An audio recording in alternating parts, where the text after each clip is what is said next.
It's brought to you by allaboutmkim.org, the MKIM's knowledge base.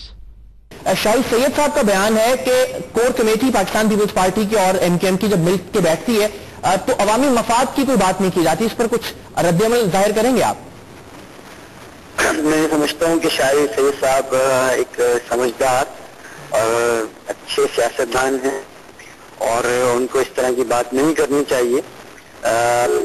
उस core committee में जिसमें आने के लिए शाहिद सैयद साहब बहुत शिकवा रहता है उनको, इस बात को मान लिया जाए तो क्या वो इस वजह से आना चाहते हैं? तो बुनियादी तौर पर मैं समझता हूँ कि ऐसी कोई बात नहीं है। कोर कमेटी सिंध के लोगों के लिए और सिंध की आवाम के लिए जब भी बैठती है, सिंध के आवाम के मफाद के लिए बात करती है, कि लोगों के लिए बात करती है।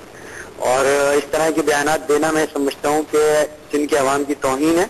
और शाहिद सैयद साहब हमारे भाई हैं और काफी समझदार हैं, तो उनको ऐसे बयानात से इज्तनाब करना चाहिए जिससे कि सिंध के पुरअमन फजा जो कायम हुई है उसको नुकसान पहुंचे।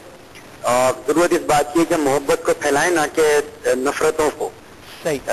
और कोर कमेटी सिंध के हवाले से जब भी बैठती है, सिंध के अजीम तर मफाद में बात करती है, सिंध के लोगों की बात करती है, उनके मसाइल की बात करती है। अच्छा, तो वसीम साहब फिर ये जो जिस तरह आपने कहा कि उनका शिकवा शायद इसलिए है कि वो खुद कोर कमेटी का एक हिस्सा बनना चाहते हैं, तो फिर उनका ये मुतालबा तस्लीम क्यों नहीं कर लिया जाता कि वो आए, खुद तशरीफ फरमाओ आप दोस्तों के साथ और वो देख लें कि किन उमूर पर बातचीत होती है कोर कमेटी के इजलास में? देखिए, सिंध की जो भी इत्यादी जमातें उनका इजलास होता है, उसके अंदर ANP की नुमाइंदगी होती है। अब अभी मैं नहीं समझता हूँ कि शायद सैयद साहब के सवाल से ये बात कर रहे हैं। हुक्मरान इत्तेहाद की जब भी पार्टियों का इजलास होता है उसके अंदर शायद सैयद साहब भी बैठते हैं, तो उसके अंदर ANP के दीगर नुमाइंदे भी बैठते हैं।